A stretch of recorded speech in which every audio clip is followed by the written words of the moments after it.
kayong lahat sa daigdig ng kababalaghan. Sabay-sabay nating tuklasin ang mundo ng kahiwagaan. Tunay na kwento ni Saint Valentine, noong unang panahon sa puso ng Imperyong Romano, habang ang mundo ay nasa ilalim ng malamig at madilim na anino ng digmaan, may isang lalaking hindi takot magmahal, at higit sa lahat, hindi takot ipaglaban ang pagmamahal. Ang kanyang pangalan ay Valentinos, isang simpleng pari ng Kristiyanong simbahan sa ilalim ng lupa, sapagkat sa panahong yun, ang pananampalataya kay Kristo ay kasalanan na maaaring tumbasan ng kamatayan. Habang pinupuno ng bakal at dugo ang mga kalsada ng Roma, si Emperor Claudius II, na tinaguri ang Claudius the Cruel, ay naglabas ng isang batas, bawal na ang kasal.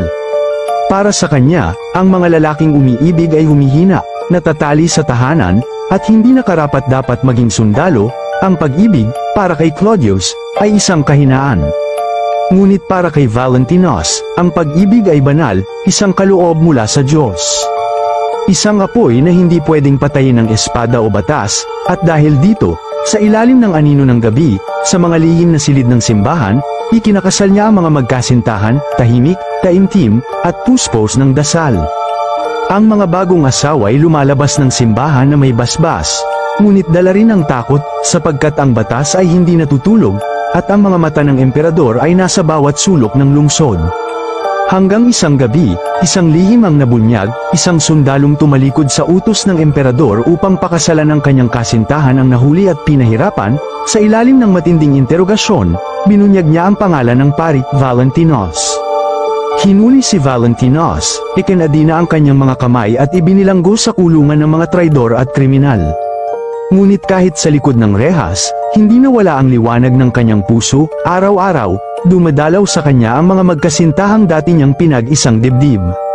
Nagdadala sila ng pagkain, bulaklak, liham ng pasasalamat, at panalangin.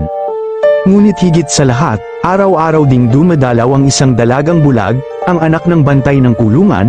Wala itong mata upang makakita, ngunit dama niya ang liwanag ng puso ni Valentinos.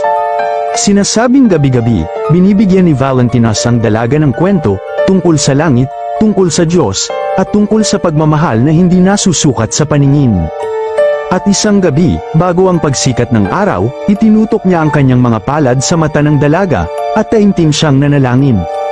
Sa isang saglit ng katahimikan, nakita ng dalaga ang kanyang mukha. Hindi lang basta nakita, napuno siya ng liwanag, at unang beses niyang nasilayan ang mundo. Ngunit ang emperador ay hindi natuwa, hindi sapat ang kulungan, hindi sapat ang pagpapahiya, kinailangan ni Valentinos na mamatay. Ika-14 ng Pebrero, taong 269 AD sa ilalim ng kalangitang kulay tingga, sa labas ng pader ng Roma, si Valentinos ay pinugutan ng ulo. Tahimik, walang seremonya, walang kampana, ngunit sa huling gabi bago siya mamatay, sumulat siya ng isang liham para sa dalagang kanyang minahal sa katahimikan, isang liham ng pasasalamat, ng pag-asa, at ng walang hanggang pagmamahal. Sa dulo ng liham, isinulat niya, "From your Valentine." Lumipas ang mga taon, si Valentinos ay ginawang martir at santo ng simbahan. Ang araw ng kanyang kamatayan, ika-14 ng Pebrero, ay ginawang kapistahan upang alalahanin ang isang lalaking pinili ang pag-ibig kahit alam niyang ang dulo nito ay kamatayan. Ngunit ang kanyang lihim na gawain ay hindi na nanatiling lihim. Sa buong Europa, ipinasa ang kanyang kwento mula sa mga monghe, sa mga manunulat, hanggang sa mga magkasintahang lihim ding nagmamahalan. Noong gitnang panahon, naniniwala ang mga tao na ika-14 ng Pebrero din ang simula ng Season of Love, ng mga ibon, at lalong naging sagrado ang araw na ito. Ang pangalan niyang isinulat sa liham, Your Valentine, ay naging simbolo. Ginaya ito sa mga sulat ng mga mangingibig, ginawang tula, kanta, at sa kalaunay naging Valentine's Day.